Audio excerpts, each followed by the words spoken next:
Today we're going to compare two of the most popular countries for expats based on the things that matter most when you're considering a place to live abroad. We're going to look at things like safety, cost of living, healthcare, and a bunch of other factors that are important to you and see which country comes out on top. But before we get started, hit that subscribe button if you're planning a move abroad so you can follow along as we explore the most popular places to live around the world and help you decide what's right for you. This is our November Members' Choice video for our patrons over on Patreon. And this month, the winning topic was a comparison of, drumroll please, Portugal and Ecuador. Before we dive in though, we need to talk about visas, because if you don't qualify for one, then you can't move to the country. You might as well just cross it off your list. Portugal has their D7 and D8 visas, and most people will qualify for one of those, but is not as broad as Ecuador. Ecuador has so many different visa types that chances are really high you're going to qualify for one of them. You can check out our blog, ameliaandjp.com, for more information about the Ecuador visa options. And now let's talk about the 13 factors, starting with cost of living. Portugal is very affordable despite the increase in rents and property values. Some things we found to be a little bit more expensive than Ecuador, like avocados and mangoes and public transportation and Uber, but not significantly more.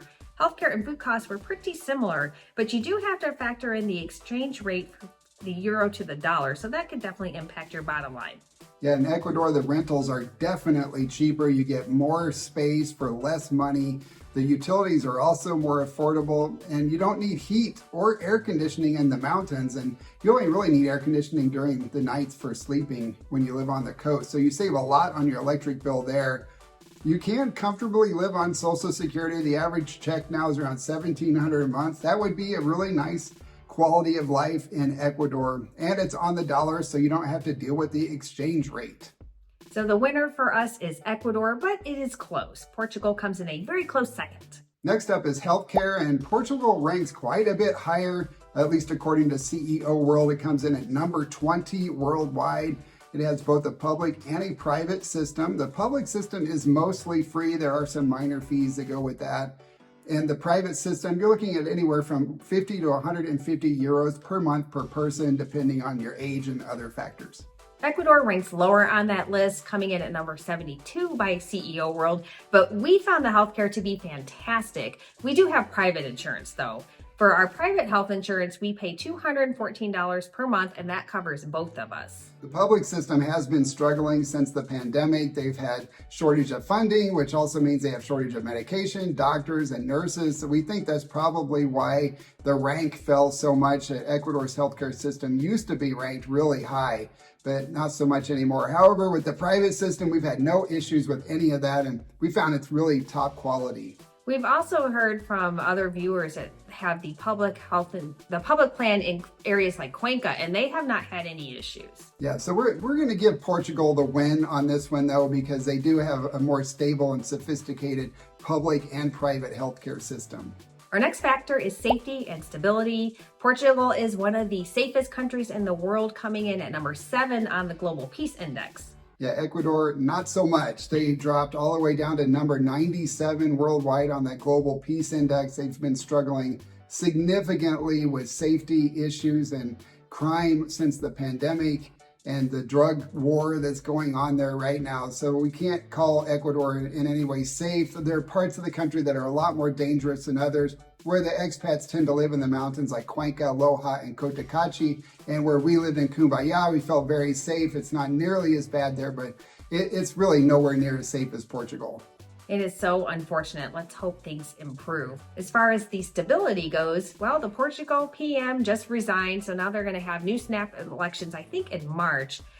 And Ecuador has a new president because the old president decided to resign and dissolve the government as opposed to being impeached. So they're both kind of in the same boat. We can't say either country can be considered stable, at least at the current time. But because of the safety issues, we're definitely going to give Portugal the win on this category. The next factor is walkability and transportation. And we found the cities in Portugal to be very walkable and pedestrian friendly. The big cities have metro systems and trolleys, and you're going to have no problem getting around, finding a taxi or an Uber, and they are nice and affordable.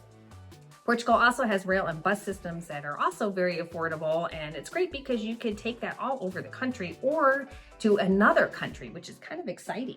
Ecuador is walkable, but not what we would call pedestrian friendly. In fact, I coined the term pedestrian blindness because every time you step off the curb in Ecuador, you're taking your life in your own hands because the drivers just don't see you. So be extremely careful. We did not have that issue in Portugal. Cuenca has the Tranvia, Guayaquil has a gondola, Quito has a brand new metro system. There's lots of taxis and private drivers, and they are very affordable. You have Uber in some cities, but not very many. But you also have Azu Taxi in Cuenca, and you have Cabify in some cities, which kind of works like Uber.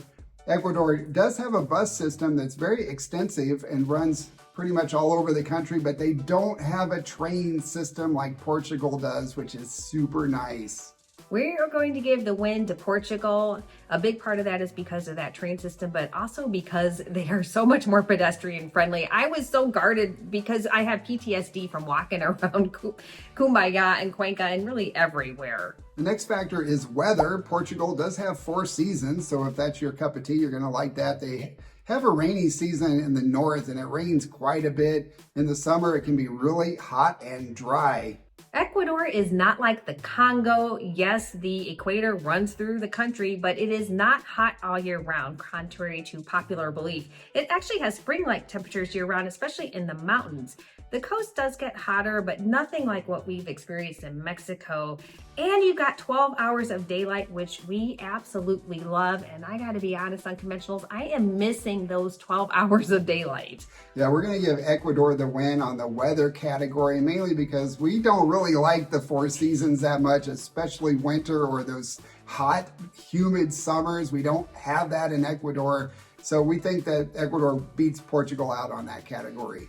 Now let's talk about natural disasters. Portugal does get storms off the Atlantic, localized flooding, droughts and fires, and they rarely get an earthquake.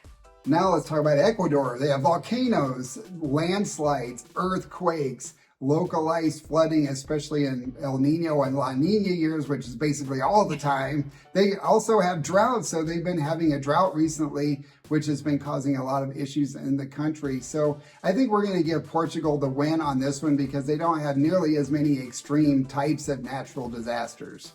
And now we're going to talk about food and restaurants. Both countries have mercados, which we love, so you can get fresh and affordable produce. It's easier though to find specialty items in Portugal like tempeh and seitan and Asian spices, Indian spices. We were in spice heaven.